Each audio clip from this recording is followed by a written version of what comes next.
There's that forehand again.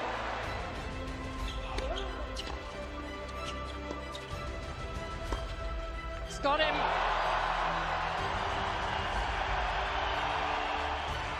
And Rafael Nadal revving up these O2 fans.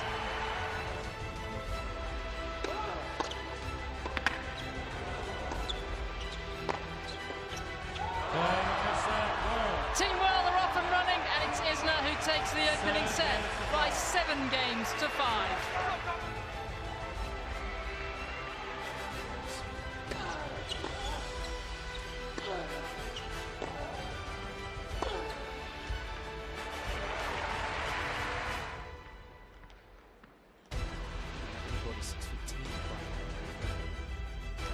They will.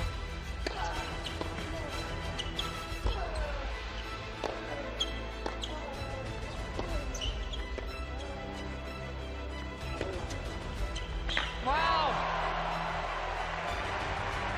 How about that?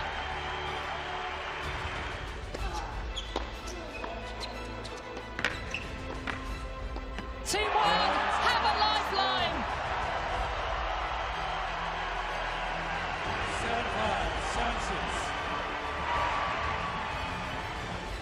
We couldn't be at a more exciting stage of the Laver Cup. If Team World wins this next tie, then we're finally going to be in the decider, and that's what we've all been hoping for. Mark, I think we should have a look at the results and what happened so far. We started off with a doubles match. Thomas Berdych and Cilic, they lost against Isner and Sok, and then an unbelievable performance from Sasha Zverev against Sam Querrey. And the big surprise of the day was Rafa Nadal losing against John Isner. And that's the overall scoreboard. It's 12-9 now for Team Europe still, Mark. Yeah, Team Europe's obviously still very much in the driving seat as we get to see the main man warming up here, who's got the opportunity to clinch the inaugural Laver Cup. Of course, this has been a big part of his focus over the last couple of years to bring this to fruition. So kind of, if you were going to write a script, this is about the best you could write it if he were to take care of Kyrgios. But obviously, as you rightly say, Barbara, we've got that potential deciding doubles if it's 12-all. That is a one-set shootout with a normal tiebreak as well. So they will have another chance to clinch it as well. Mark, do you think he ever thought he was going to go out there and play that match today? Do you think he probably thought they're going to close it out for him before? I mean, obviously, odds on was that Rafa would win that match against Isner, but that's the beauty of a two-horse race, isn't it? You're never quite sure. And the beauty about tennis as well is that you can impact your opponent's performance if you play exceptionally well. And that's what John Isner's gone out there and done. He's utilised the conditions, being indoors, low bouncing court that doesn't really react to a lot of spin. So terrific from him. So Roger Federer, he's going to take on Nick Kyrgios, and I have to say, Mark, Nick Kyrgios is the man of this Laver Cup because he already won 2 matches for Team World.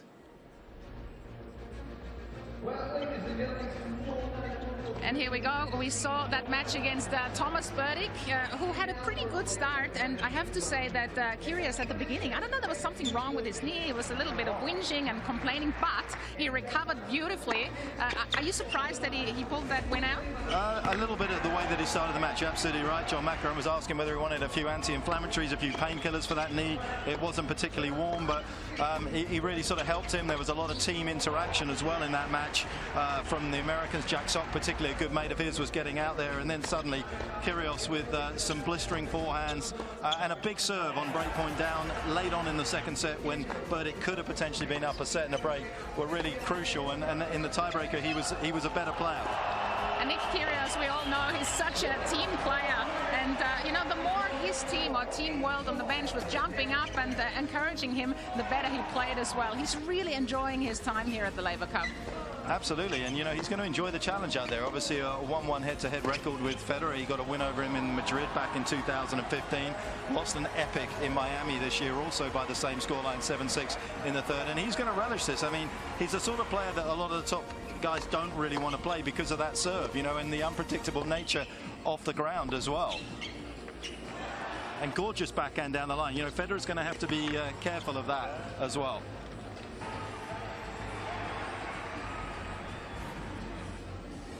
And here they are, Team World in the dressing room. they look quite relaxed, checking their messages, of course. They probably never thought that they were going to be in this anymore at this stage, but here they are. They're going strong. Well, momentum, as they look into the camera, is obviously a big part of it. It's not down on your team sheet, but when you do get the momentum and you do kind of have the enthusiasm and these guys behind you, there's a lot of good things that could happen. And, you know, Federer is going to have to be at his absolute best, and he's going to have to be wary, particularly early on, because you get the sense that Kyrgios is going to come out there all guns blazing.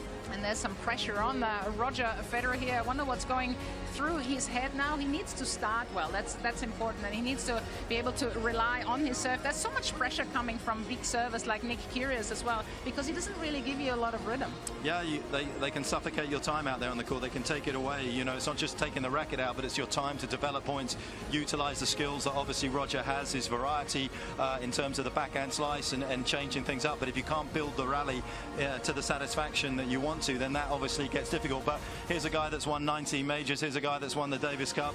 He's won an Olympic gold medal. He knows about pressure. He knows how to handle it. You know, people at times have said you're on the brink of greatness. You're on the brink of this. You've got to break Pete Sampras's major. He's handled everything that the world has managed to throw at him. And look at him doing his warm-up routine here. He's still so fit, isn't it? I mean, he's 36, which for a tennis player is not very young anymore, Mark. But he's certainly almost still at his best, isn't he? Yeah. Moving-wise on the court. Well, his fitness coach, Pierre Pagnini, of course, has done a wonderful job with him and Stan Wawrinka as well. You know, they haven't really lost a step. I saw Rod Laver, of course, who we're playing here in honour of, saying, you know, a number of years before Roger even turned 31, 32, that he could still win a lot of matches when he got older, and here he is still.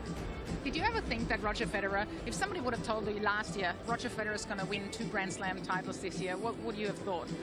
I would have thought it was very difficult. Yeah, you know, I think the great players, though, they don't really sort of conform to normal rules and normal standards that we all do. You know, they expect a lot of themselves, and they've got the ability to do that because they've been there before.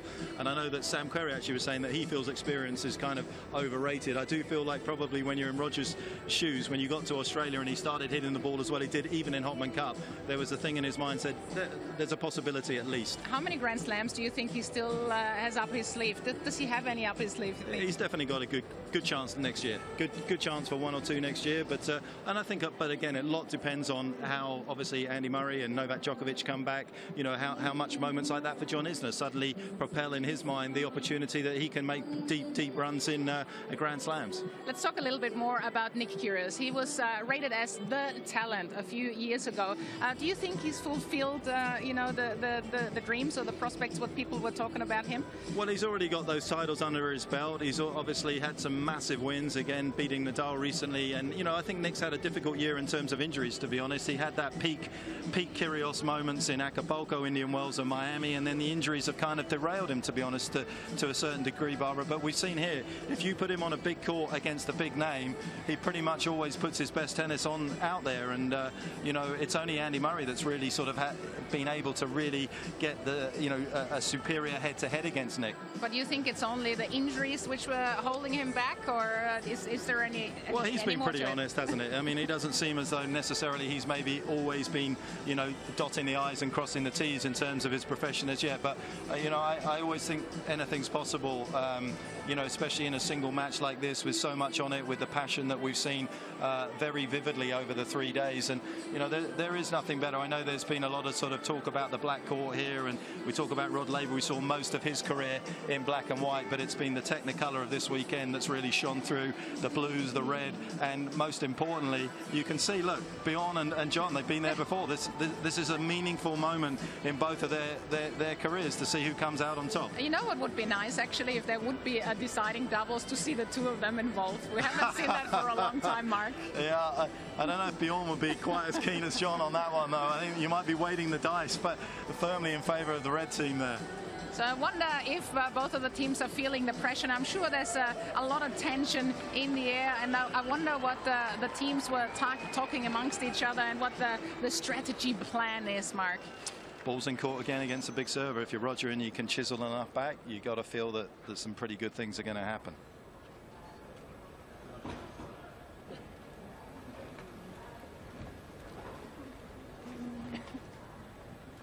Ladies and gentlemen, tennis fans, get ready. It's time for match 12 of the Laver Cup, get ready to welcome back to the O2 Arena Team World and Team Europe.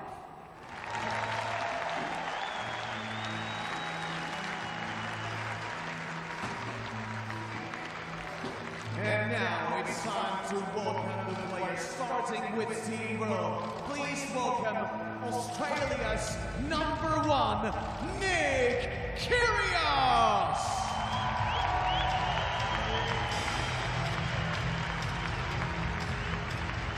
And in Team Europe, from Switzerland, Maestro, the one, the only, your Roger FEDERER.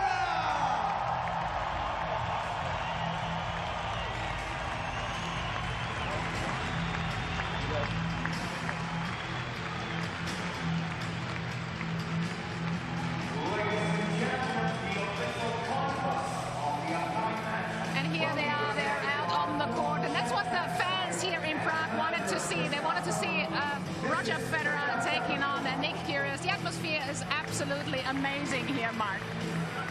It is, because at the start of the day there would have been a little bit of a trepidation with this crowd about whether they were going to see either Nadal or Federer, the way that things were looking on the scoreboard. You know, 6 points at the start of the day would have been good enough, and Nadal and Federer would have just been, you know, spending time engraving their names on this trophy for the very first time. But right now things are starting to look a little precarious for Team Europe.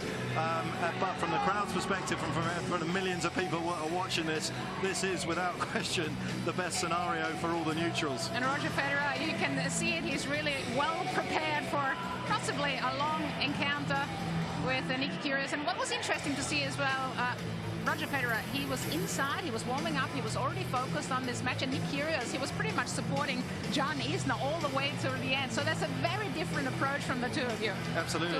He's going to write his own rules, you know, Nick. And if you don't accept that, you're probably not going to enjoy it. But he's going to be his own man, and he brings a lot of success in his way.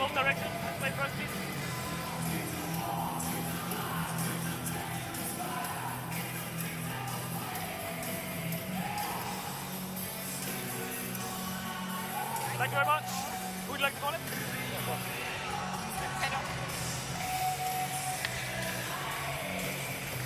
Still? Receive. Receive. Happy match. Thank you very much. Thank you.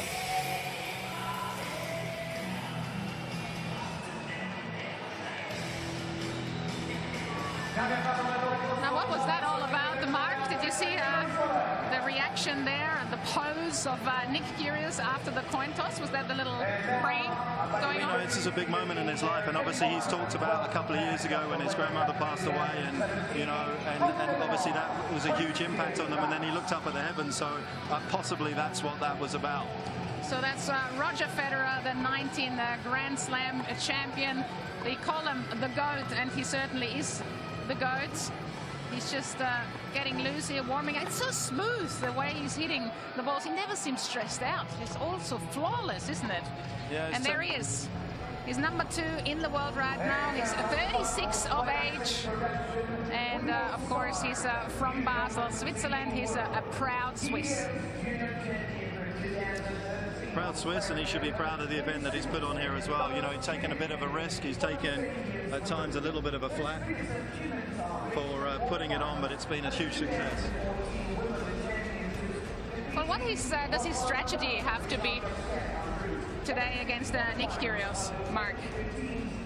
Well, let's just quickly have a little of Nick's bio there. Canberra, Australia, 1.93 metres. Ranked 20, just 22 years of age, still time very much on his side. Has been inside the top 20 for a considerable amount of time now. All right, it's now time to go down to Sam Smith, because she is with John McEnroe. John, I don't think we'll be able to hear each other too well. It's so noisy in here. Just a reflection on John Isner's performances today. What have you done to pump him up? Well, I wish I could take credit for it, but I'll tell you something. I've seen him play a lot of times, and that's the best he has ever played. He took it to Rafa. He was hitting the ball great off the ground, and it's awesome that we're still in this. Nick, just warming up behind me, he says you're one of the few people that understand him. How can you help him defeat Federer out here this afternoon? Well, you know, he's playing the greatest of all time, so this is going to be awesome for him to be able to rise to the occasions. He loves these big matches, so I anticipate a great match. We wish you well, John. Thanks, Sam.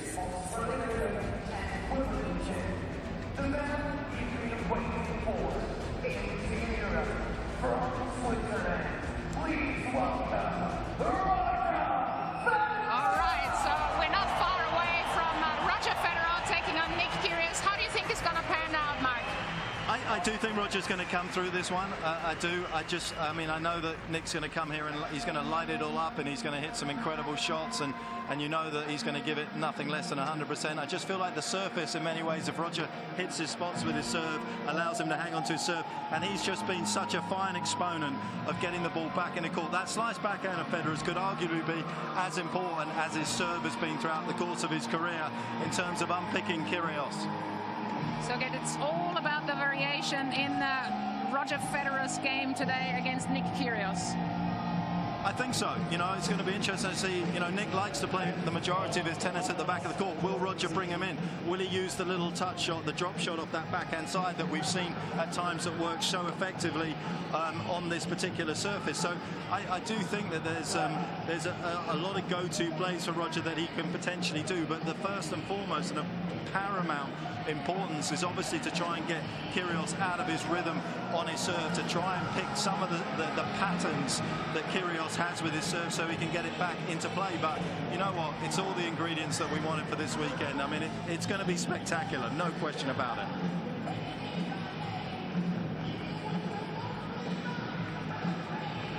So we're only moments away when Roger Federer is going to take on Nick Kyrgios. It's time for our commentators, Jason Goodall and Robbie Koenig. Well, of course, the Laver Cup is a concept born of Federer's admiration for the great Australian Rod Laver. So how appropriate that we have Federer facing off against another Australian in Nick Kyrgios that could very well decide the outcome of the Laver Cup. It'll be Federer to get us underway.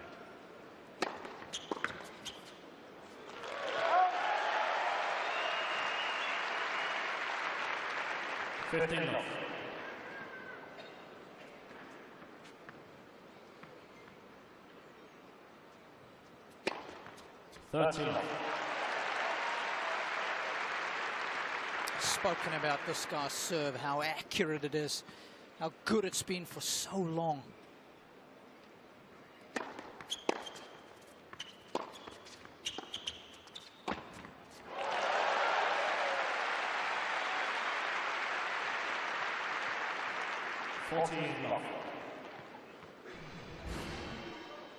Never shine coming forward. They look to finish a lot of points off in the forecourt. And that's a nice, quick, positive start for Federer. A reminder that this is the third meeting between these two. And of course, the two previous matches that they've completed against one another, Robbie, were absolute humdingers, weren't they? Oh, they certainly were. Initially in Madrid, that one going 3 tiebreakers. In fact, Kyrgios saving match points before eventually prevailing. And it was a similar sort of scenario when they played this year in Miami, Jason. Without a shadow of a doubt, that's one of the best matches that we will witness this year. Came within 2 points of victory, serving at 5-4 in that deciding set tiebreak before Federer eventually prevailed.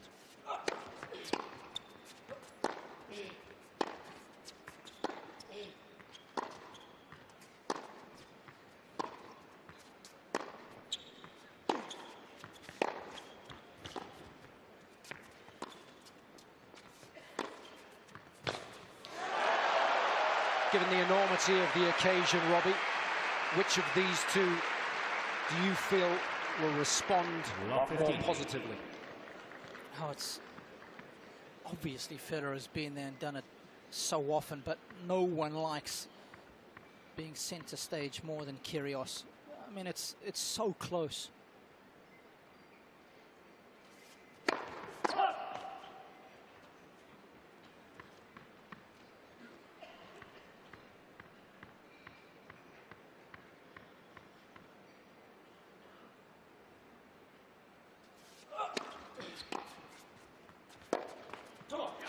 The fact that Nick has been able to beat the likes of Djokovic, Federer, Nadal, first time of asking. It takes a certain kind of individual to knock the very best off their perch the first time you come across them. So he has got the belief.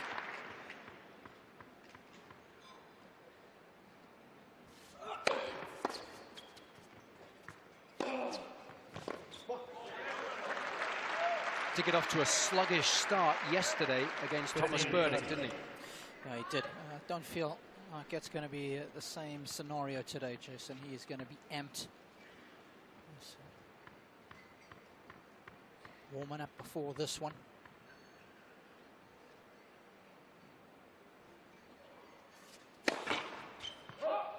Came through that match to get the win for Team World. Get them back on track. That was the start, really, of this resurgence.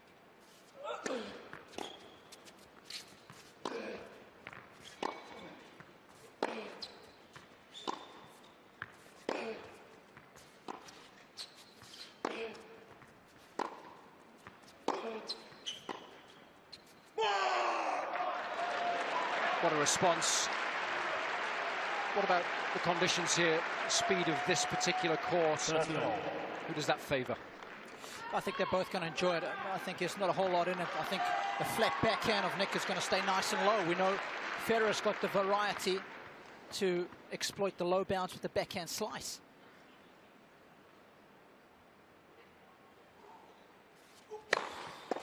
If anything, I think because of the firepower that Nick has on serve, he might end up getting a few more free points than Federer behind his deal. Especially if you can clean the line at 215 kilometers an hour.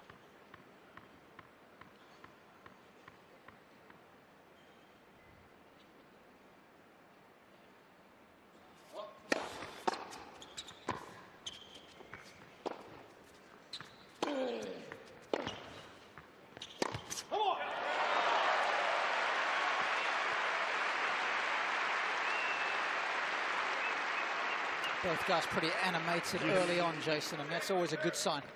Adrenaline coursing through the veins.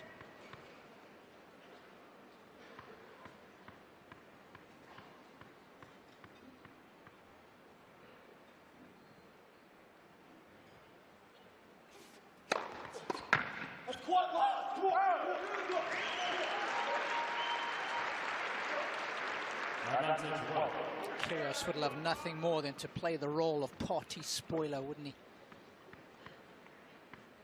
There's his dad.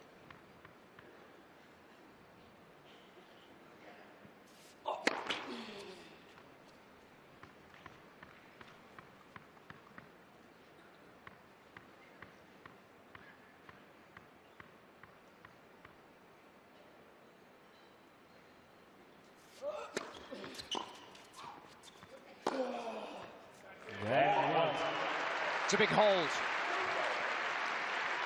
It was interesting this morning when I had an opportunity to have a quick chat with him, that he suggested that he thought over the course of the weekend he was going to have to come up against Federer at some stage and that he wouldn't shy away from the prospect. You do get the distinct impression that he lives for these moments. 100%. He's spoken very openly this season about a lack of motivation when he's playing regular tour events against a lower ranked opposition. It's anything but this afternoon.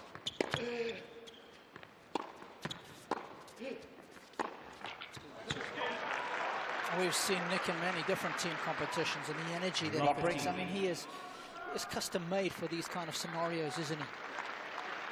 He's such a good team player.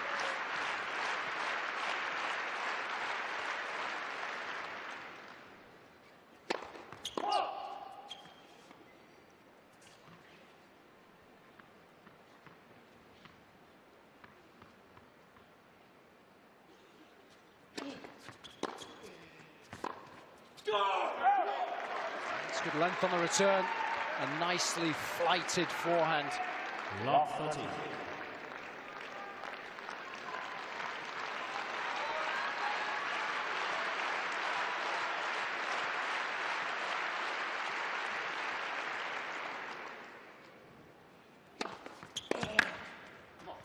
It's been such an effective serve all weekend for everybody who's employed it. Take a little bit of pace off it, drop it a little shorter. Ball stays so low on this court. It's laid on boarding. It's so difficult for the returner to get any kind of purchase on the return.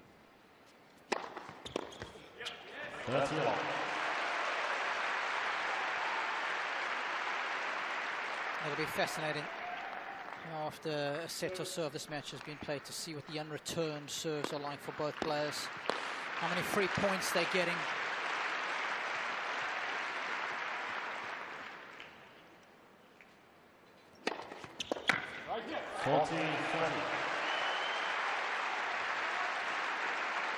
It really is phenomenal how accurate he is with that serve.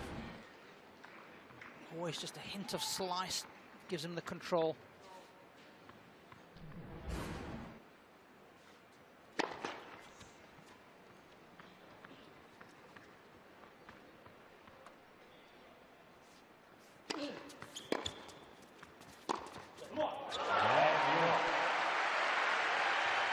A nice positive start from both. It's Federer who leads 2-1.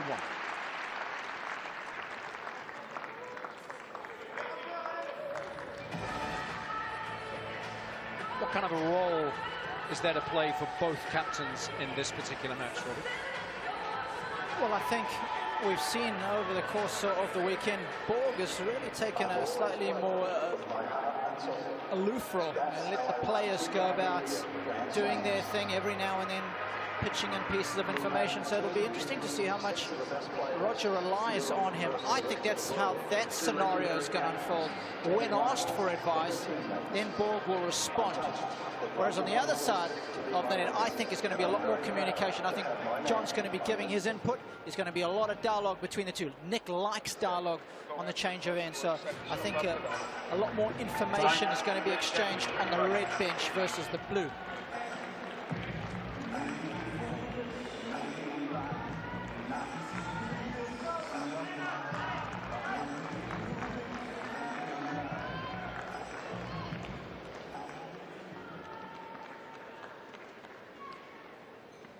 No breaks as yet. Take your seats quickly, please. Thank you. One or two late comers just behind the bowler's arm.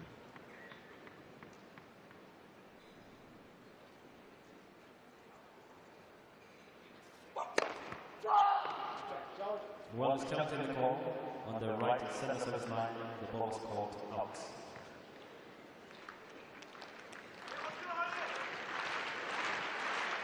Well, it felt good, and it was indeed good. 15. It's found a nice loose rhythm early doors.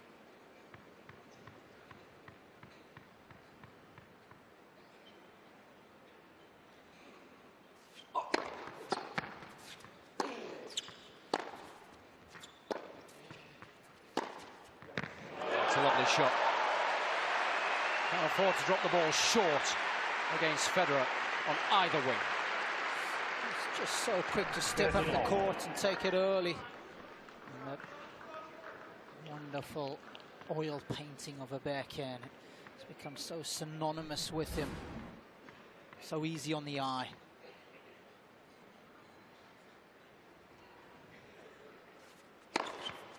We saw KYRGIOS really struggle in the opening set yesterday with his movement. Appeared to be having an awful lot of problems with his knees. He needed an injury timeout, got some treatment on his hip. We've seen him with the leggings on. What's the issue there, Robbie? He's had a bit of a tendinitis in the knees, Jason, coming from Davis Cup where they won the clay against Belgium. Of course, changing onto this gritty surface now. When I spoke to him at the start of the week, he said, yeah, he was getting a lot of pain in the patella. And, had it strapped up, didn't he? I think he's got it strapped up under the tights today.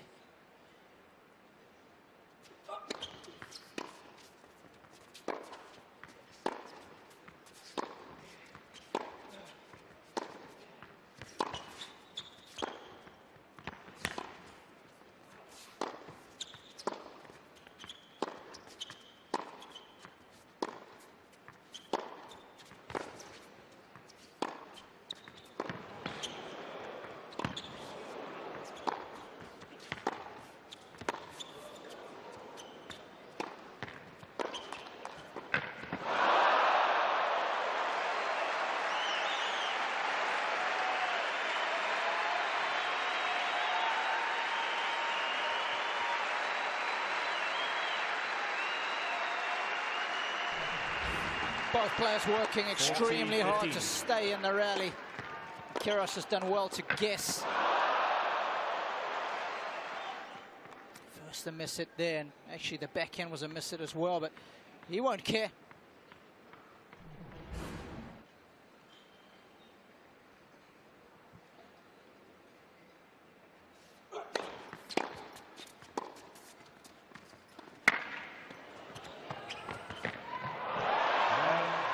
Very nice. Lovely way to shut the gates on the fourth game in this opening set. And more evidence, if any, were required that there's no problems with the movements at all today. Captain John McEnroe was adamant yesterday that he needed to go through a more thorough process of warming up for the match. And obviously, he's done that today, and this is the end result.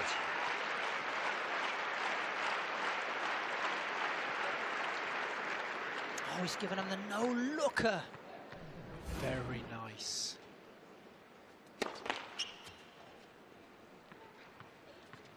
Two apiece.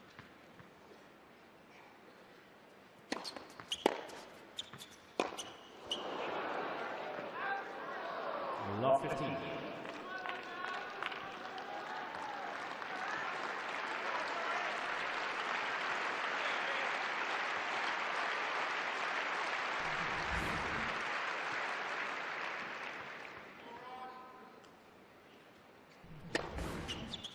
It's a nice response.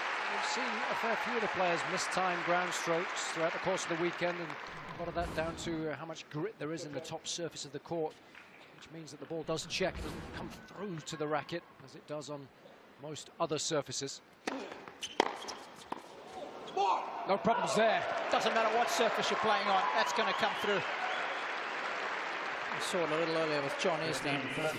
Two best consecutive sets of tennis I've ever seen John play. The serve, the forehand were gigantic. They really have played some inspirational tennis throughout the course of day 3 so far.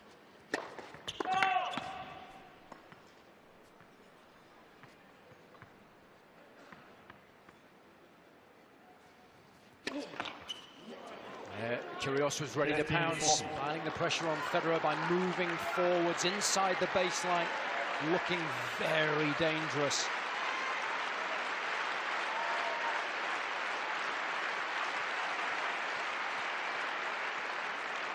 Real opportunity here for Team World.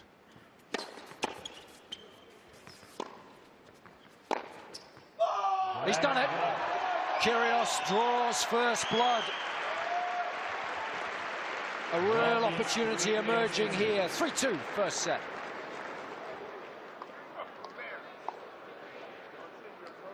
And the manner in which he's done it is right in Federer's face. Taking Federer's patent and using it right back on him. Look at him take this backhand nice and early. Second time around was return a serve. Saber-like, and then backing it up. I mean, if you could bottle that energy and sell it right now, be a billionaire. Keeping Dad happy too, which is always nice. Stolen. Well worth a wolf whistle. Stolen. He really has been the cheerleader as far as Team World has been concerned this weekend.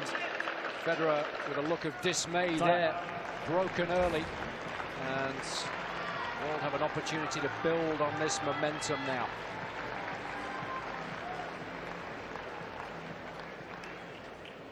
Hugely important game this, to build on this very positive start.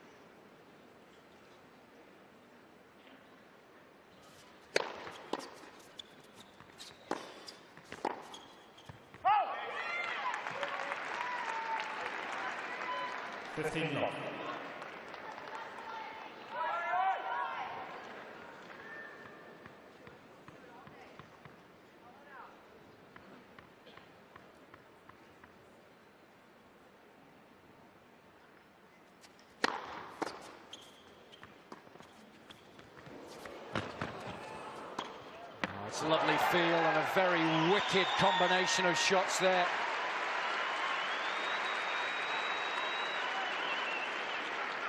He's thoroughly enjoying outplaying Federer here in these opening exchanges.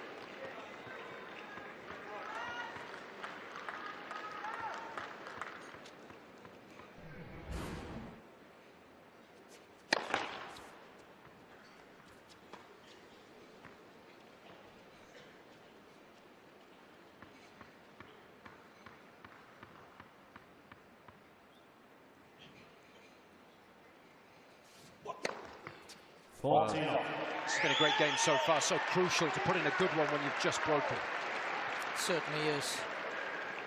And in the words of Rocket Rod, the time your game is most vulnerable is when you're ahead. Never let up.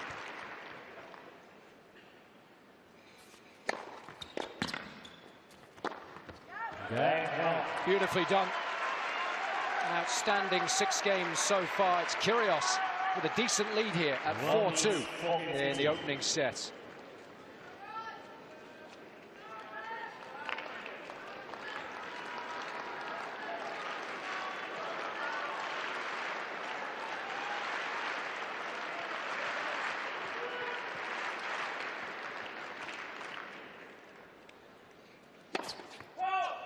Going with a sabre again now off the first serve.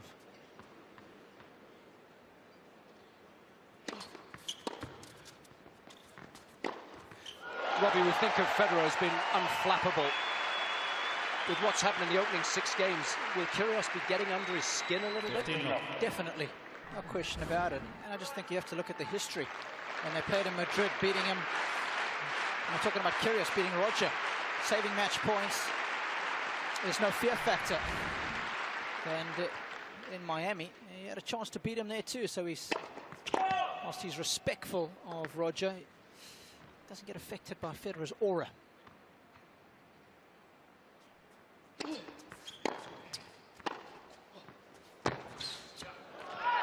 it be fair to suggest the only top player in the world against whom he's played poorly would be Murray, and perhaps that's because they're such good friends? Absolutely, and there's no love lost between these two. We saw what happened at the town of their match in Miami with KYRGIOS absolutely smashing his rackets to bit before the handshake. It's almost like KYRGIOS' attitude is the antidote to playing somebody like Federer. Little change up here. Back he goes.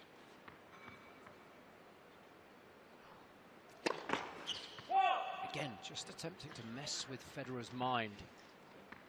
You know what's coming now, right? Mm-hmm.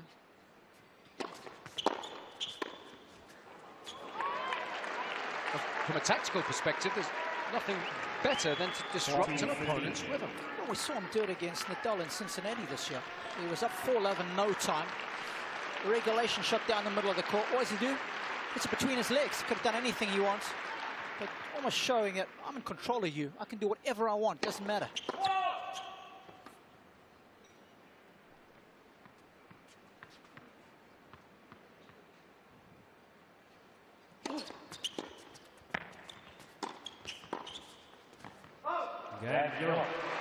In the end, it was a pretty comfortable hold for Federer, who reduces the arrears to just a single game. It's 4-3 now.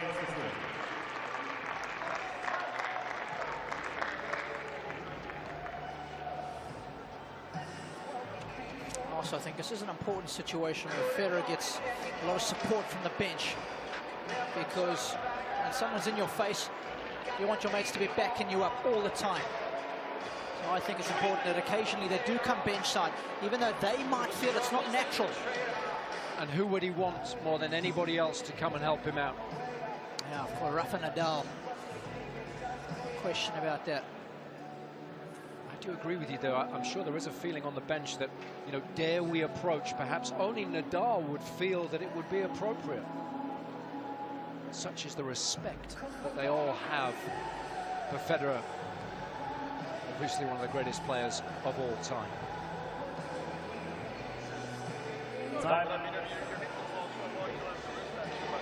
And if you're back there, you're covered.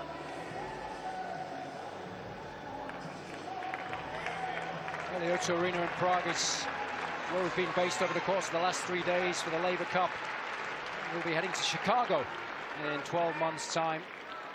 Everybody locked down for a period of at least 3 years, and they'll be looking to build on the success that we've had in this opening weekend. Couldn't have wished for anything more positive than what we've seen from all of the players and the organisers. And this is what we've ended up with on the tail end of day 3. Absolutely superb. First point's crucial. Suddenly there's a bit of chirping from Federer. Kyrgios serving with new balls. Just going to stay a little low. New balls and low bouncing. Should have gone inside out. That's what he's telling himself.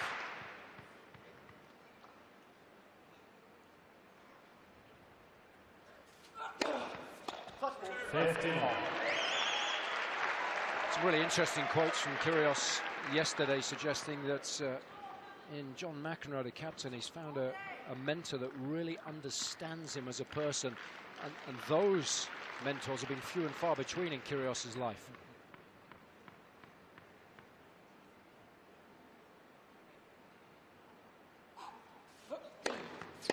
What I found unusual about that, Robbie, was the fact that McEnroe's been very critical of Kyrgios in the past. Yeah, he has. But perhaps Nick respects the fact that he's been so upfront. And then the way John has handled him this weekend, he's given him a kick up the butt, but every now and then it's arm around the shoulder as well. Understanding how to handle the personality.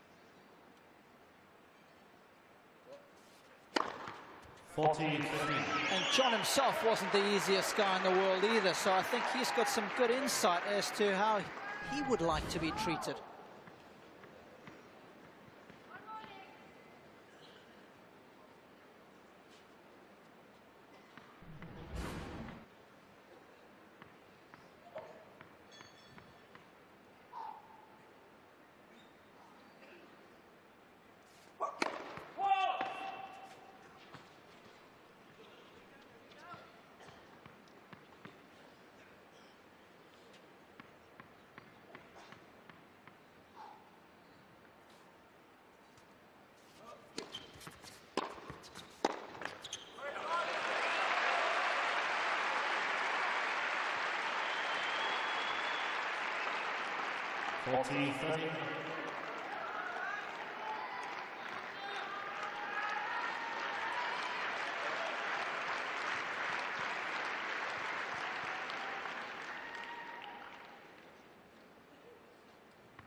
It's a lovely return.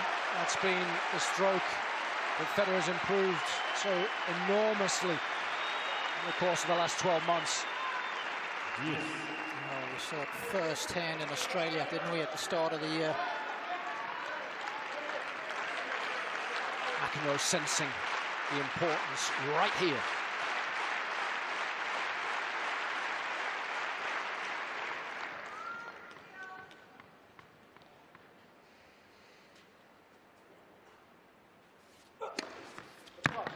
What a time for that kind of variation. He's been robbing the heat up the tee. Comes around the outside edge of the ball. Creates a masterful angle.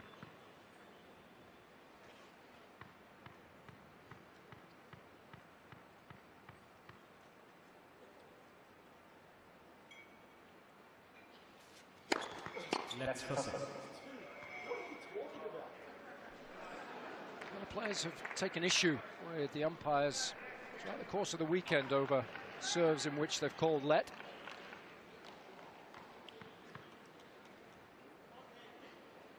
Not going to change his mind, just got to get on with it.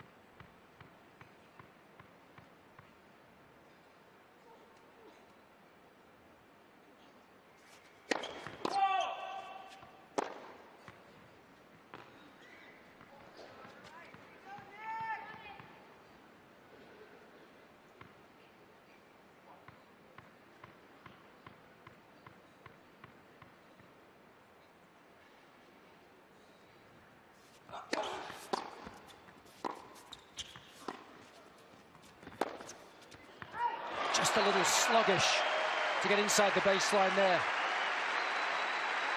Nadal sensed it, but this was an opportunity for Federer.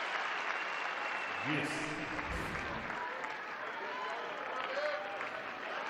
I think that's going to be a key shot for Roger. I think he's got to use it intelligently. It's so effective in this low bouncing court.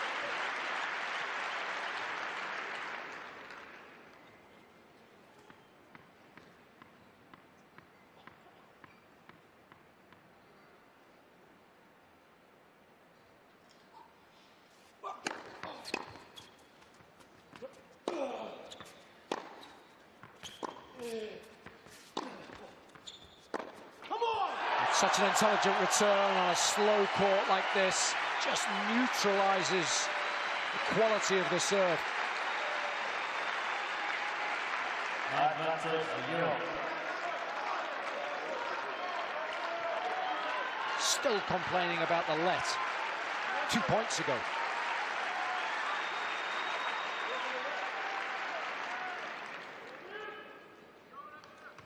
Chance here for Federer.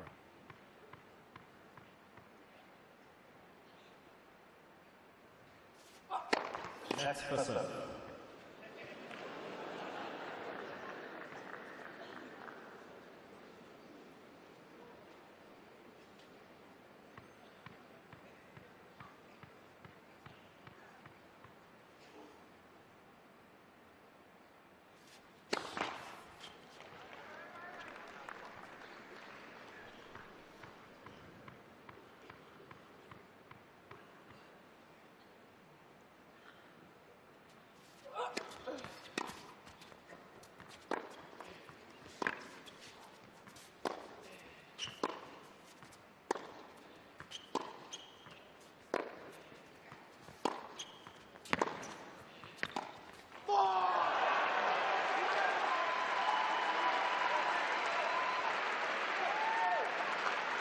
Yes.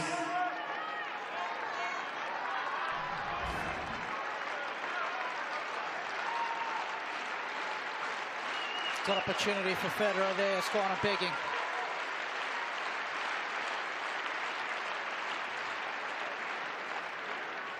Everybody on Team Europe would love a do-over. KYRGIOS still in the hunt in this game. Back to Juice.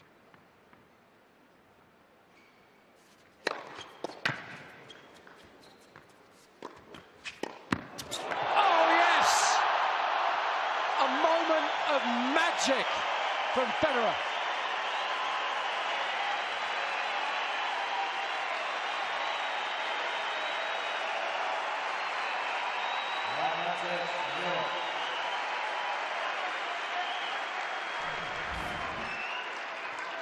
Oh, he's got no business winning this point, none whatsoever.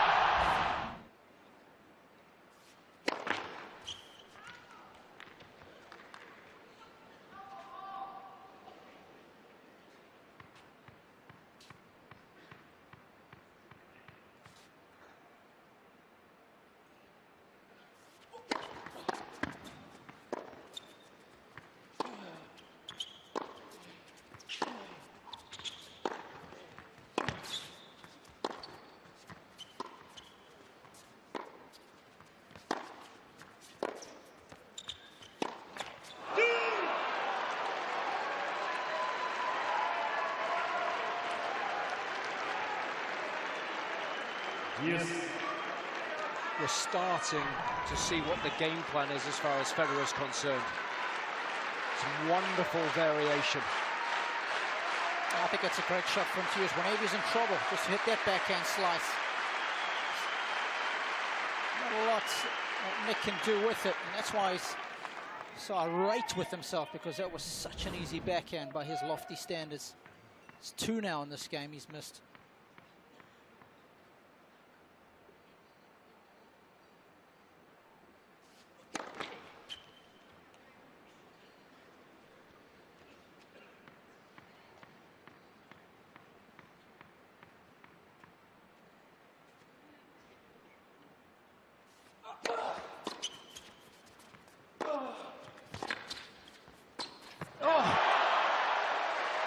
too casual.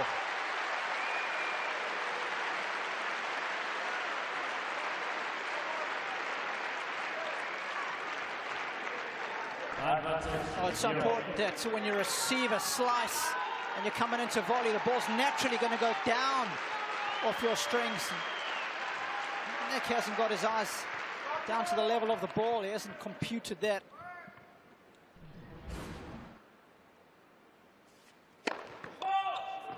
What a golden opportunity this then for Federer. Pull the backhand hold up.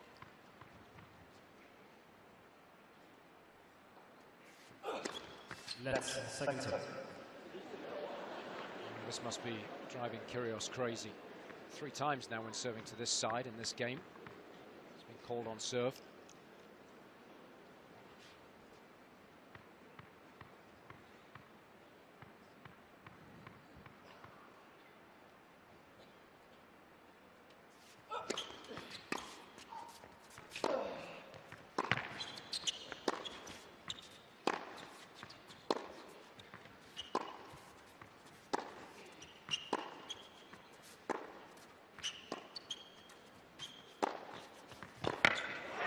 It's a wicked forehand.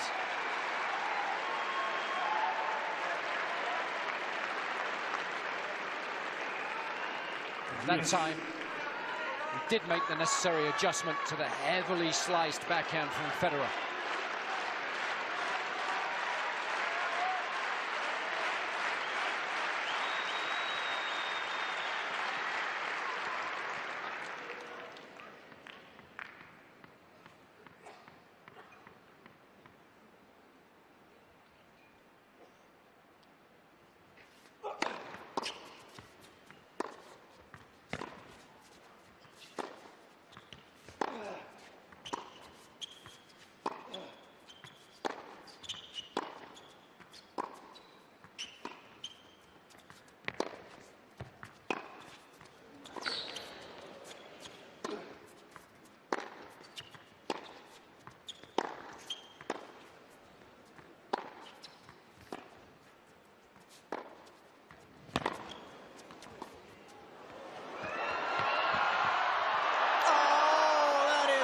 Super feel. He has got everything going on at the moment.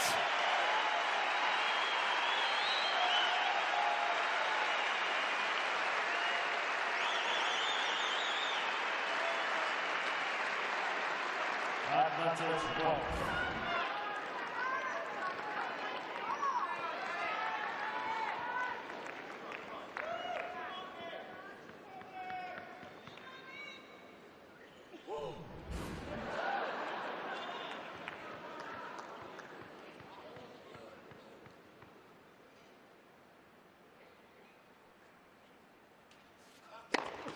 Boom!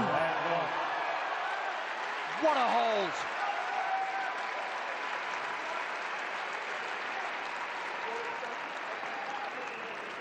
One leads 5 games to 3. A game that lasted well over 10 minutes. Kyrgios gets the hold in the end to move within a game of wrapping up this opening set for Team World.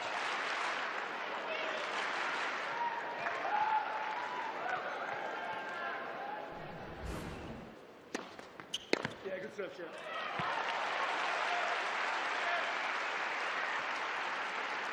Block.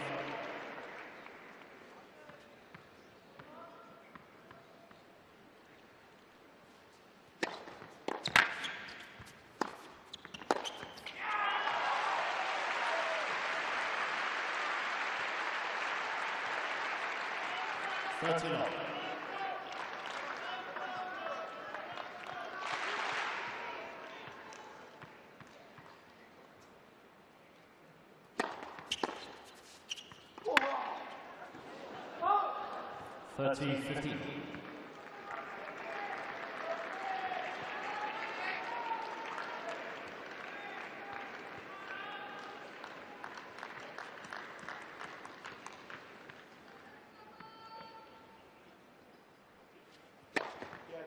That's wonderful serving. He's doing so well in this game. The disappointment that he must surely be feeling given that he wasn't able to get the break in the previous game, out of his mind.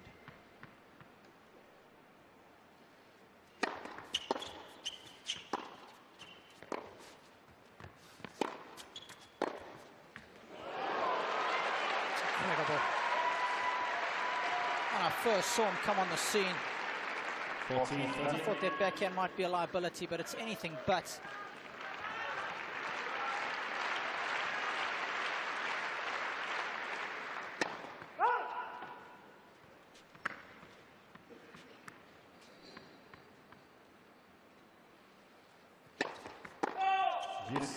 Again, that's the very aggressive return position that's obviously causing Federer one or two problems.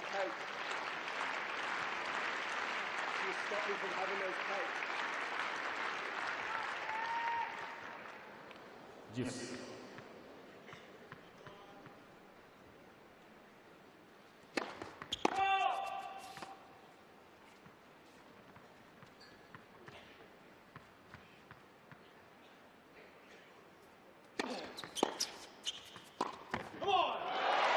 No panic there.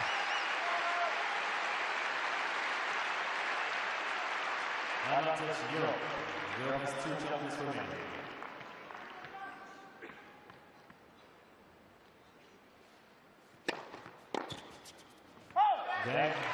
This will be the moment of truth as far as Kyrgios is concerned. He will now serve for the opening set at 5-4.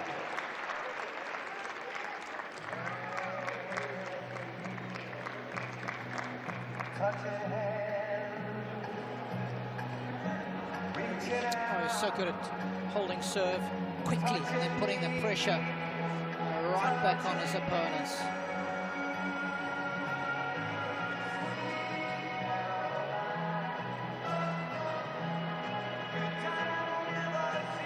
Still not a lot of interaction between Borg and Federer.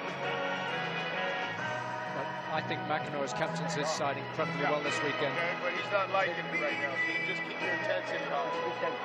You're damn right it's good. So take your time. I like it. Just try to get good shape. It's exceptionally hard to make a connection with Kyrgios. Captain McEnroe has obviously done that.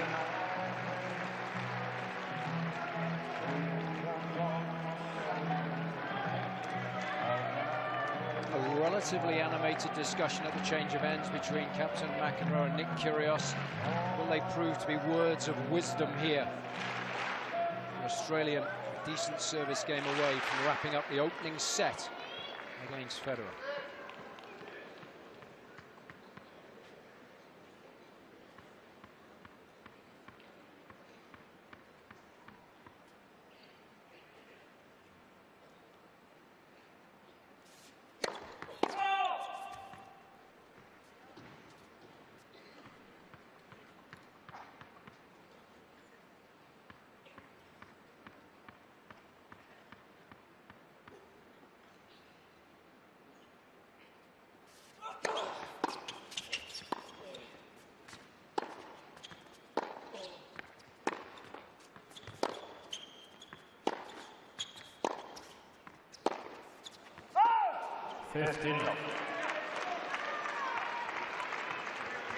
So important when at first point, isn't it?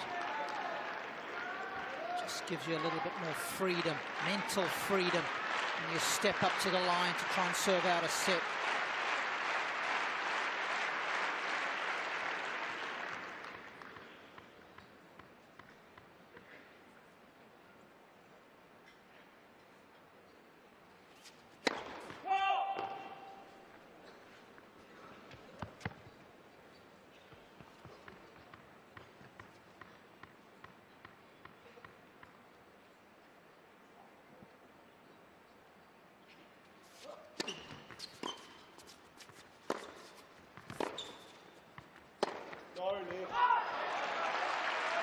A distinct lack of footwork there. 15-all.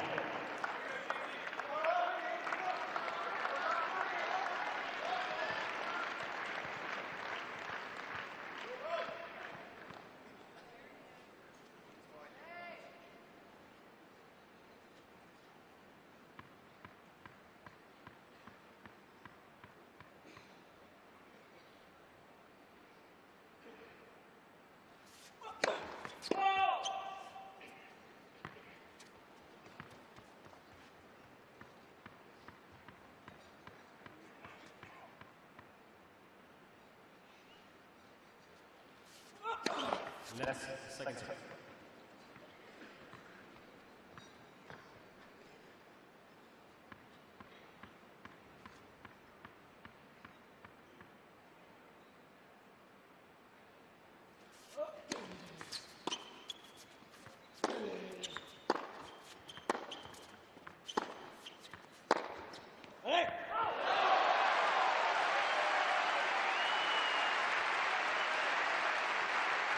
Just got to be careful he doesn't give Federer too many looks at second serves.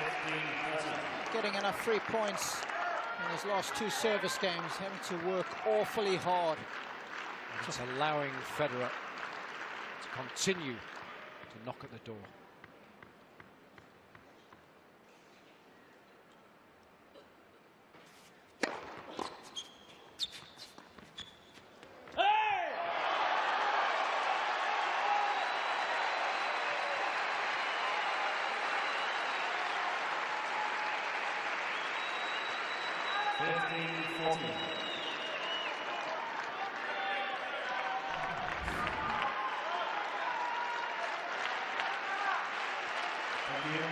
Two more chances here for Federer.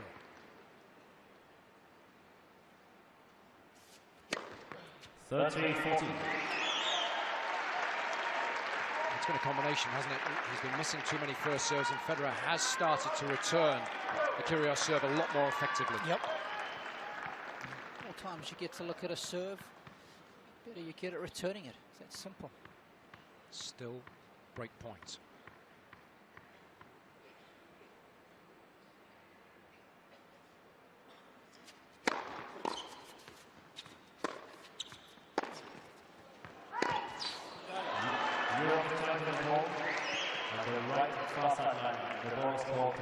Straight away I thought that was wide, Jason.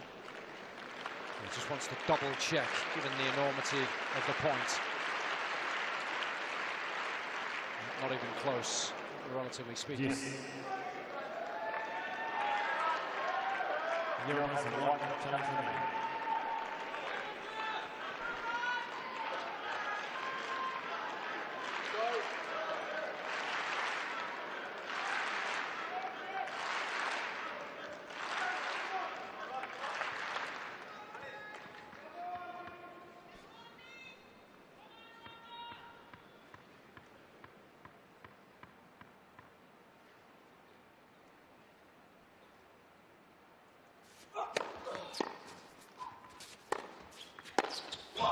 Another.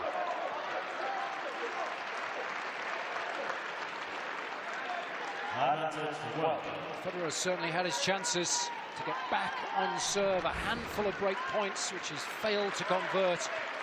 And another error off the forehand gives Kyrgios an opportunity to serve out the opening set.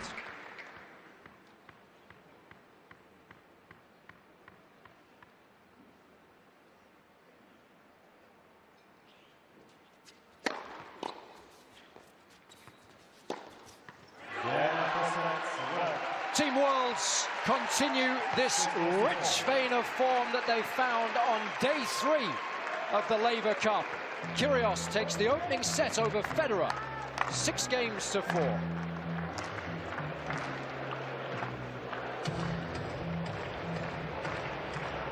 I think John McEnroe sees a lot of himself and personality in Nick Kyrgios, and he's loving it. A right smile that he gave Nick there when he sat down on the change of ends.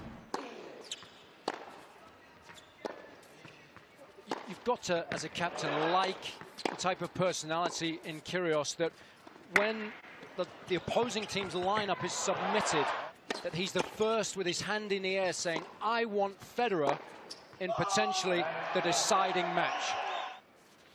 You can't coach that. No, you can't. And remember, they were the ones that had the choice.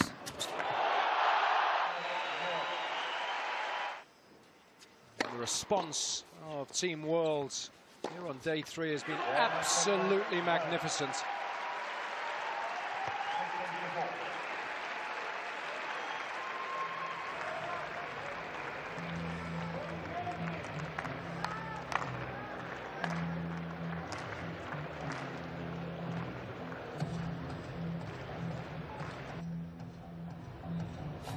Let's take a look at the numbers as far as set one's concerned. Yeah, well, of course, the clearing ones are the break points won. Our sport rewards you for playing the big points well. FEDERER, 5 break point opportunities, didn't convert 1. KYRGIOS, 100%. Well, Robbie, if you were attempting to fill the sizable shoes that are Bjorn Borg's, what would you be saying to FEDERER now? What are you looking for early on in set number 2? Second set. Euro 2 set.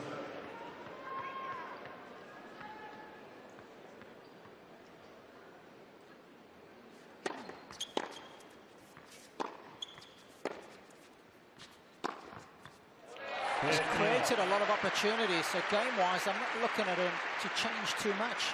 I just want to see him be a little bit more patient on those break points. I think he's overplayed a couple of times on them. So, you know, there's no emergency measures needed.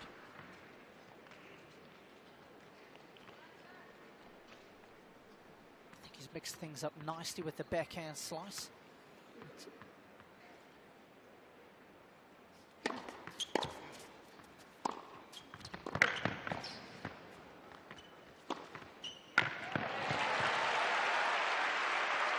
Yeah, if you hadn't had any opportunities to get back into the opening set, it's a very different story, isn't it? Of course it is. And how do you coach Roger with basic backhand errors in the middle of the court? Just don't miss them. Doesn't usually. Of course, a bit of that has got to do with the opponent on the other side of the net.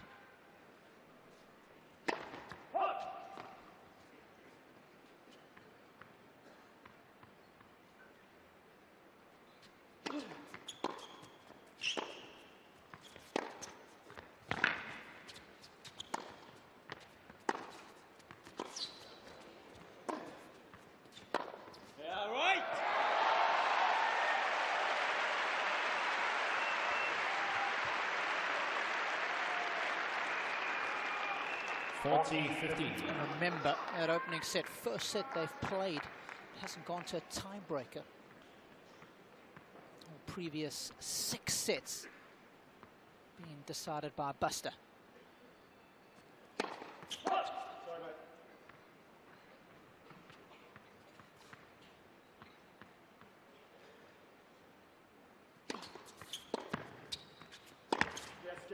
It's a wonderful strike. FEDERER in full flow in his opening service game. First game, second set.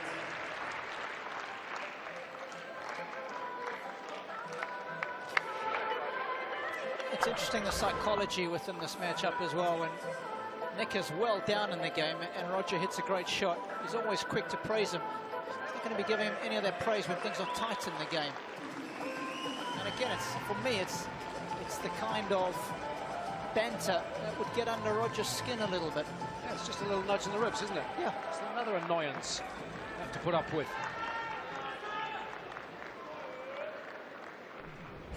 Well, if you weren't with us earlier, it's been a sensational day for Team World. Wins initially for John Isner and Jack Sock in the doubles to get them back on track. Sock has had a wonderful weekend. And then, of course, Isner playing the best tennis of his career to beat Rafa Nadal for the first time in it. 15. Quality of shot making, second to none. Of course, prior to that, Alexander Zverev won a pretty comfortable match, one of the easiest victories of the weekend over Sam Querrey. So it leaves us at 12-9 in favour of Team Europe at the moment. And remember, 13. it's first to 13. Each win today worth 3 points for your team.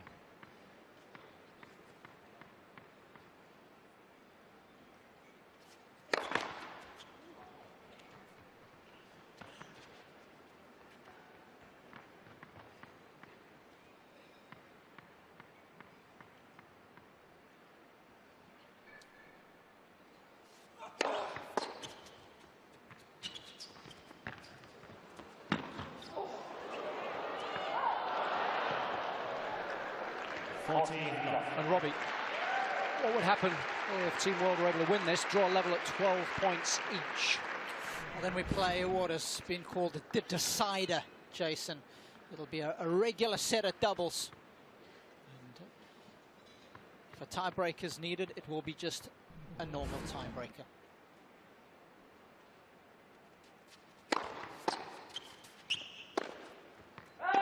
What's on offer for the captains in terms of selection? Anything goes? Anything goes in the decider. So we could see a re-emergence of Federer and Nadal, perhaps, in the doubles? Very good chance. I'm telling you, as far as Team World is concerned, I think we know who's a shoo-in for the doubles, given what we saw earlier today, given that John Isner has played such a good game of singles prior to this match. It's got to be him and Sock for Team World. Has to be. Surely. Well. And if you were selecting the European doubles pairing, who would you go for? 1 game on. I definitely have Nadal in there. And I think if you get Federer alongside of him, it's not a bad combination. That would certainly be the fans' choice, wouldn't it? The only choice. 15 off.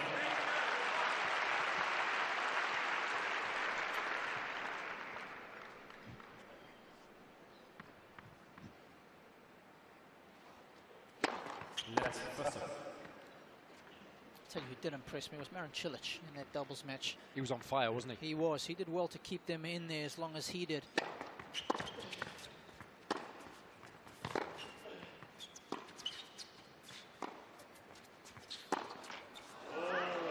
Of all the players in both teams, it's been Burdick who struggled most, I think. He certainly has. Don't know whether that was the weight of expectation playing at home or just the poor form that he's shown for much of the season. You couple that with a very slow surface here. He probably likes the ball to come onto him a little bit more, Jason.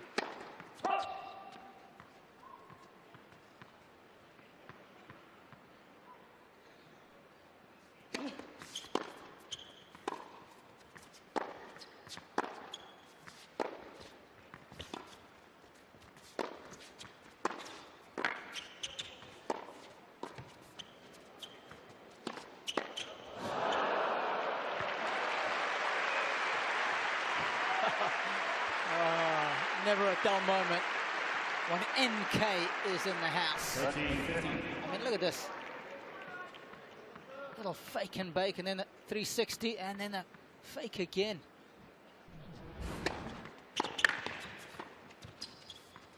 Oh, he just held off beautifully on that shot, didn't he? It's so effective if you can get the return low because you just get no help on the half volley from the court.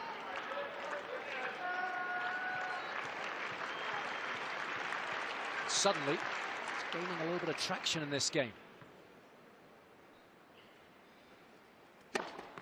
Odds.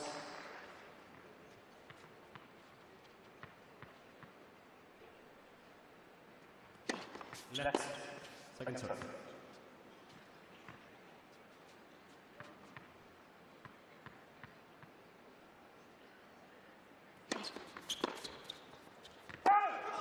$40-30.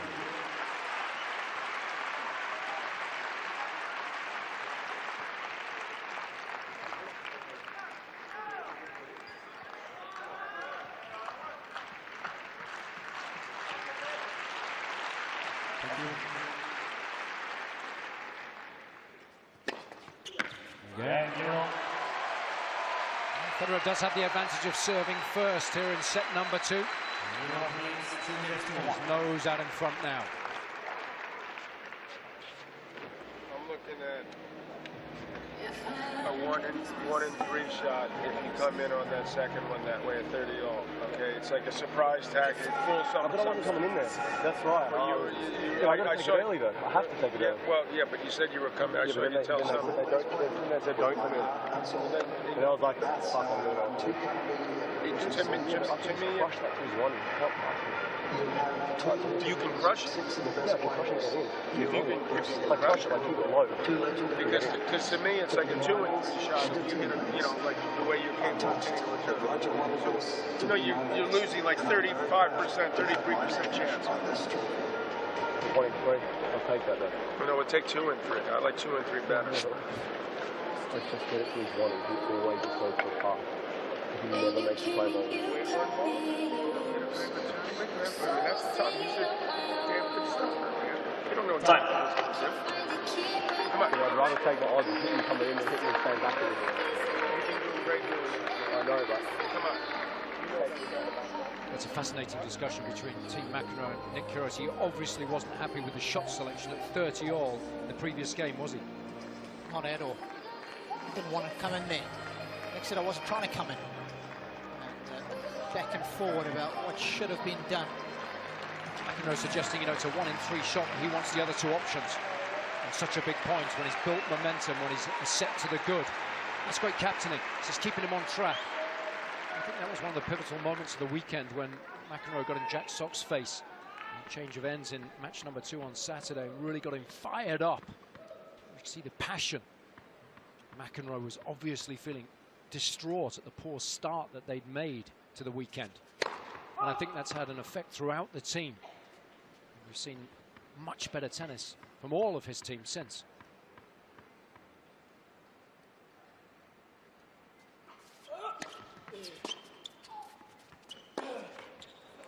And what I like so much about their team selection today, Robbie, is, you know, imagining McEnroe as a youngster playing in a competition like this. He would have been the guy to hold his hand up and say, I want to take on one of the greatest players of all time. I fancy my chances in that scenario, just like Kyrgios.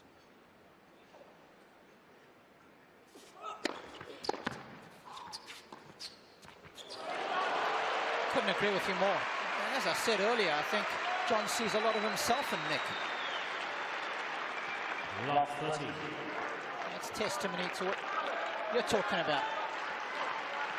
It's all you can ask as a captain is the willingness of your players to put themselves on the line when it really matters.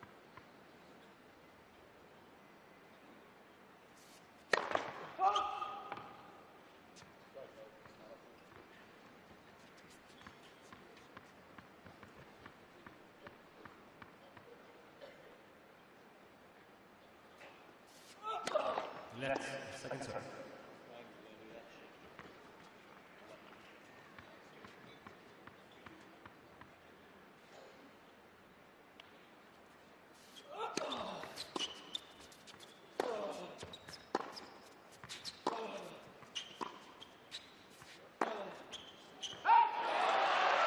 It's a little cheap.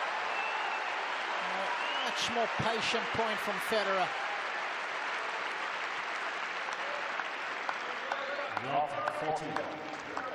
Now, surely, this is the moment as far as Federer is concerned.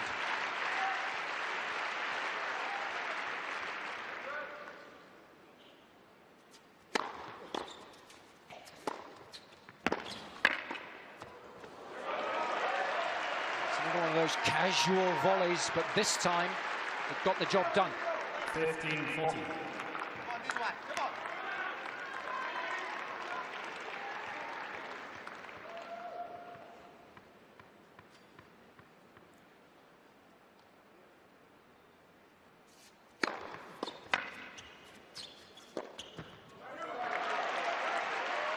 It's another monstrous serve, 217 kilometers an hour. 13-14.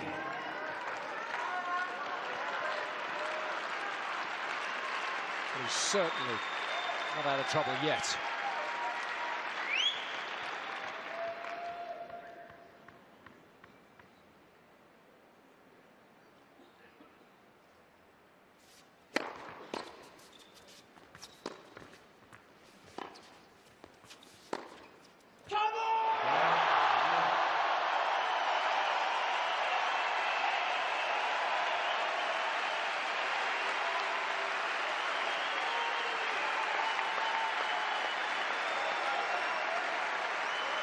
Federer gets Team Europe back on track.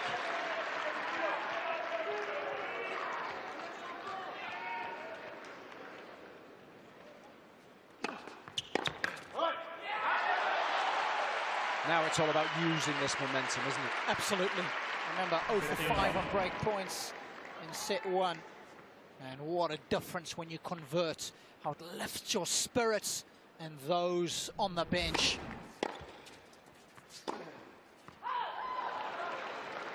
Yeah, it's a two-way street there. Federer gives them something to cheer about. They give him more energy, and so it goes back and forth.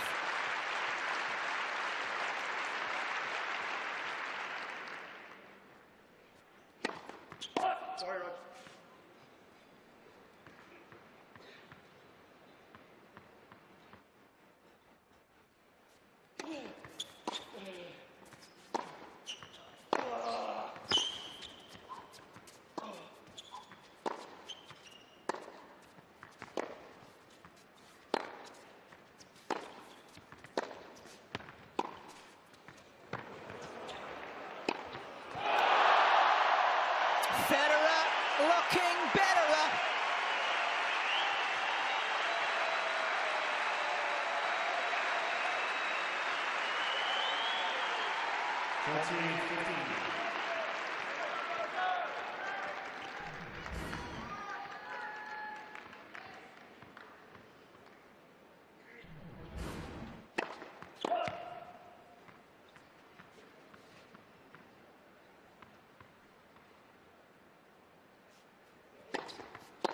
Yeah, right.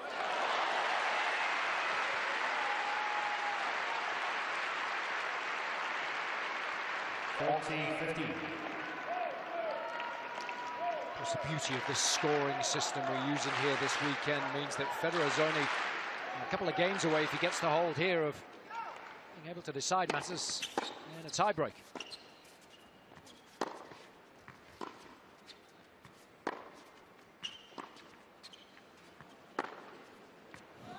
Oh, I didn't see that coming. That was wonderful. The skies on that backhand. So good because the swing is so short. Yeah. I mean, look at this.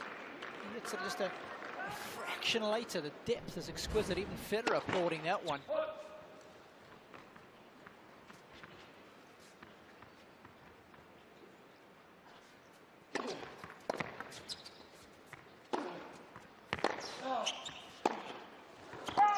Yes.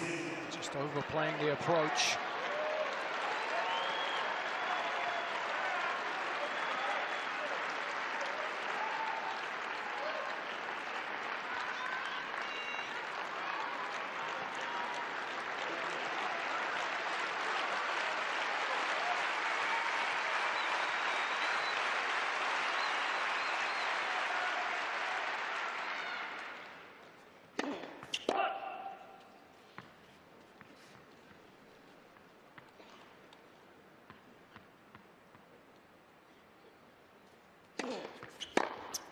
What a return.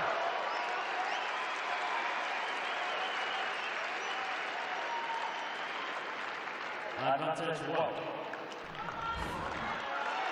Lovely court position. Picked it.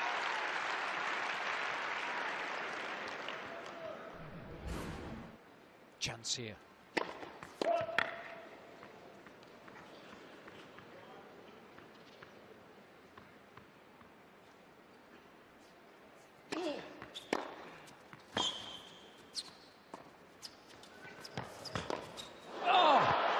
That's a wonderful variation. That time KYRGIOS made the drop shot, but it was the shot making on the previous point that earned him the opportunity to get the break. And we're back on serve now, 3-2.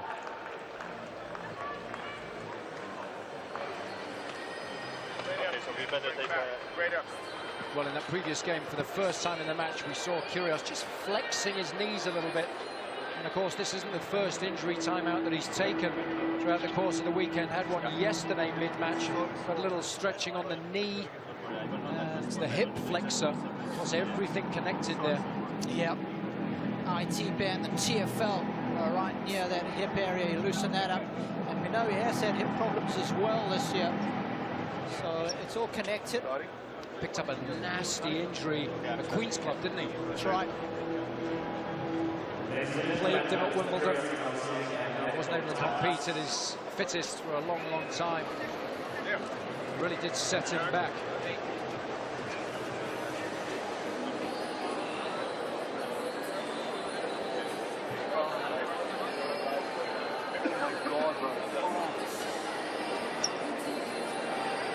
think any of us that have had work done on our IT bands or that area of our bodies can really appreciate how painful it can be. I love how involved Captain McEnroe is here as well, trying to keep Kyrgios focused, trying to make sure that he makes the most of being able to be back on track now in this second set. Absolutely. Dennis Kroll is talking to him, letting him have any communication, any of his other team members. Are you surprised that, given the fact that he did break in the previous game, that he went ahead with the medical timeout here? Yeah, it was premeditated, but he's obviously hasn't thought about not calling him out. Obviously needs the attention straight away. Let's get courtside now. Sam Smith. John, just a quick word. Wonderful performances today. What is it about this competition that's bringing out the best in you all? I don't know. I mean, it's easy. Actually, I shouldn't say I don't know. Look at this crowd.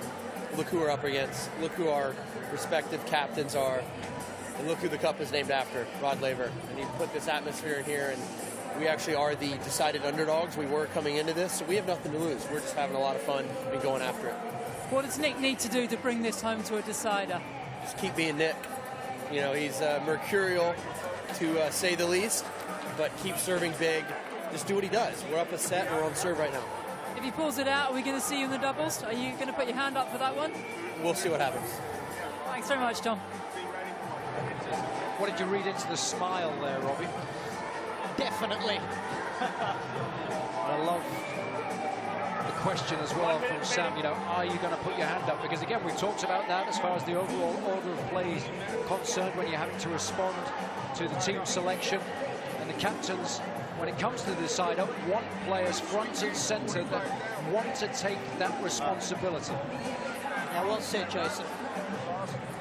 And then given what's unfolded today with the way that Isner and Sok played in the opening match and how well Isner played against Nadal, I mean, his confidence must be sky high at the moment. I mean, that one has to be a no-brainer, doesn't it? It has to surely be Isner and Sok, who's played some magical tennis over the course of the weekend. Let's once more get courtside now. Sam.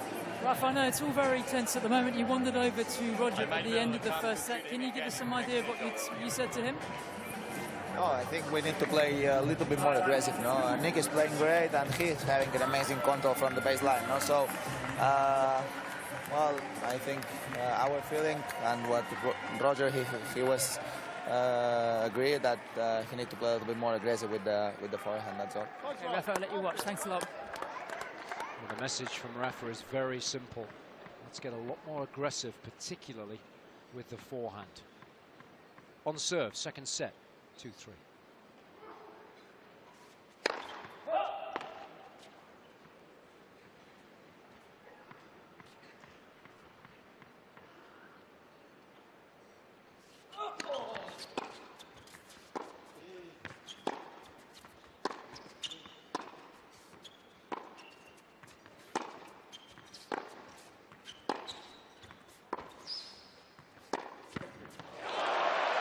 It's been one of the unique, truly great aspects of the Laver Cup this weekend, being able to tap into the likes of John Isner and Rafa Nadal courtside mid-match. Yeah, and get to hear their thoughts. Also, just see their emotions.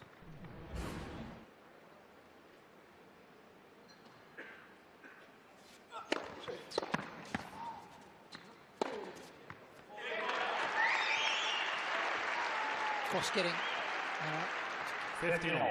everything that takes place on the bench as well, especially with John McEnroe. You've heard a lot of dialogue between him and his respective players.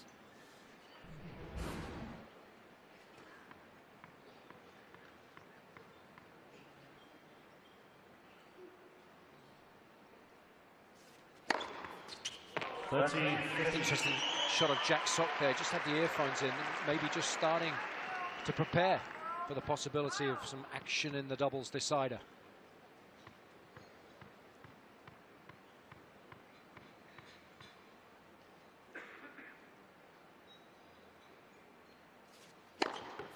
It's one of the more difficult aspects of team competition. You're so invested emotionally when you're not playing. It can be very draining on the bench. Absolutely. Important to back to the locker room and prepare properly if you are required to play. Then, Europe is turning the ball on the right sideline. The ball is called in. A wry smile on the face of Captain McEnroe there. What a game that was from KYRGIOS.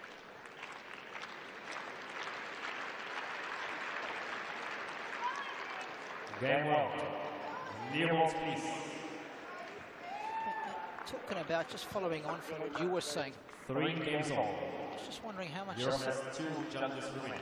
additional emotion that's coming from the bench for FEDERER, how he's handling it, because we know by nature he's quite a quiet guy when he plays, almost very toned down. I wonder how his emotional control is at the moment. Is he getting too jacked up inside?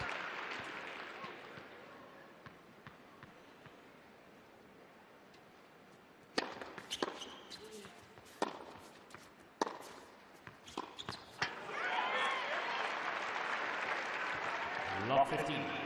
How do you figure that out as a captain? Is it just gut feel?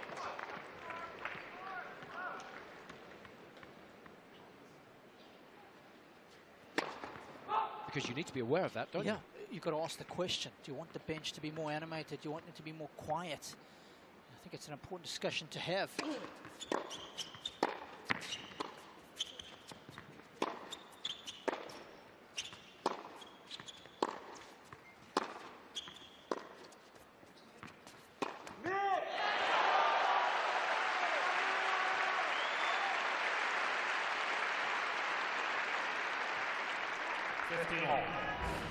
Because then again, someone like FEDERER has so much self-belief that perhaps nothing bothers him. But if it is, you've got to say so. Whatever it takes to get the win.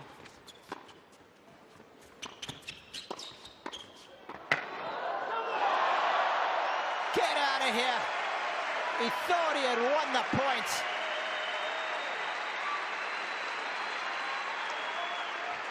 But guess what? 15. FEDERER just waves his Wilson wand. That's scary.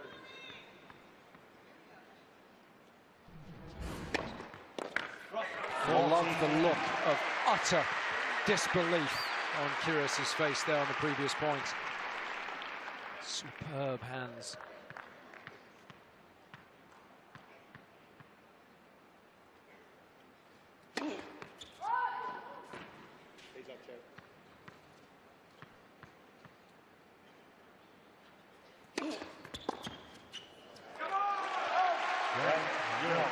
FEDERER very much back on track here.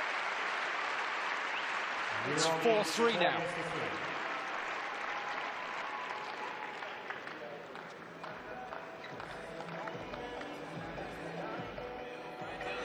Mad dash to the locker room, perhaps again to go through the motions of warming up to get ready just in case required in the decider, which of course is a one-set doubles affair.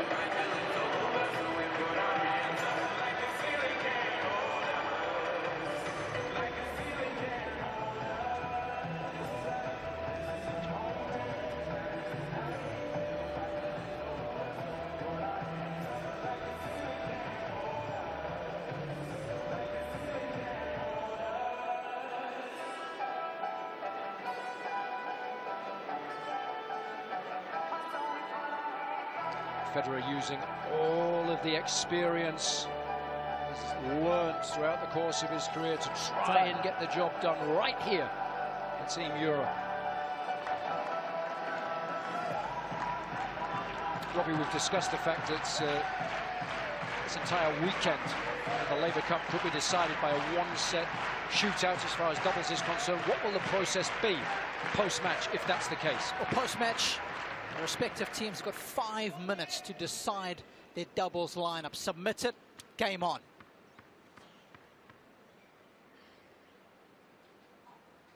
And there will be a turnaround of 15 minutes, including that 5 minutes between the last ball in this match and the first ball of that deciding doubles. So stick around.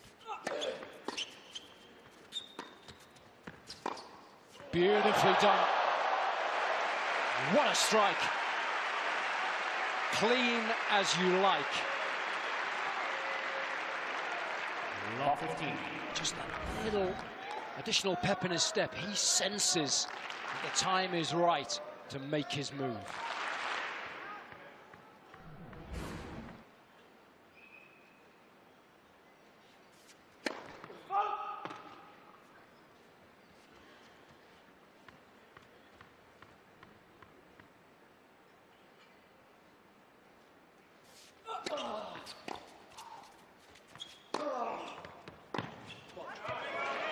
That's a heck of a shot from KYRGIOS. He's falling backwards. He's being pushed deeper into the court. And if he doesn't hit that inside-in forehand perfectly, he's leaving a lot of court exposed.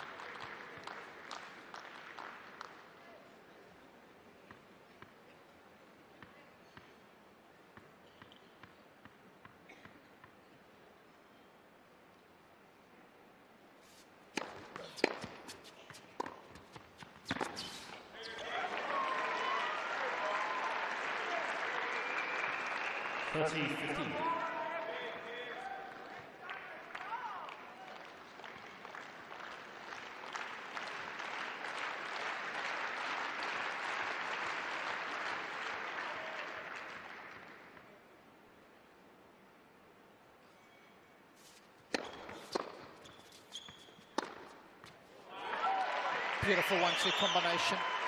That's what makes him so dangerous. 14-15.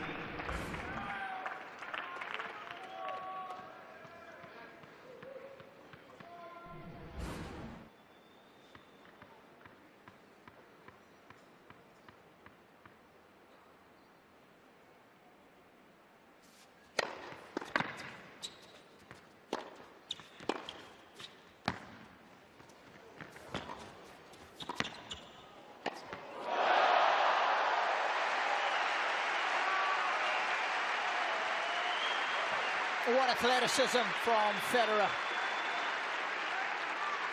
14-30.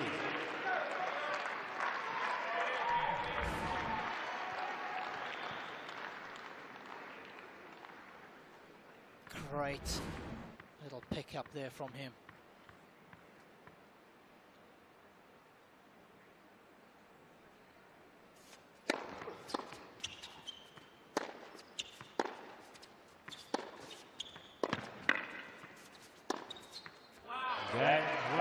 Stepping up the court beautifully there throughout the course of that game.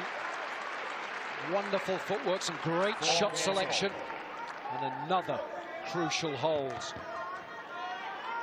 4 apiece. Look at the length from KYRGIOS initially. He's done such a good job of keeping FEDERER off balance, hasn't he, when he's been dominating from the back of the court.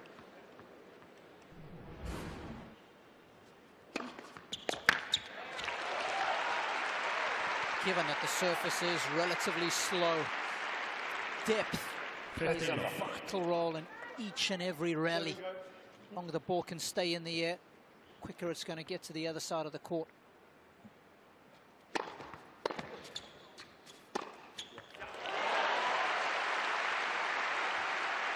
Do you think FEDERER's used the home support enough in this match so far? No.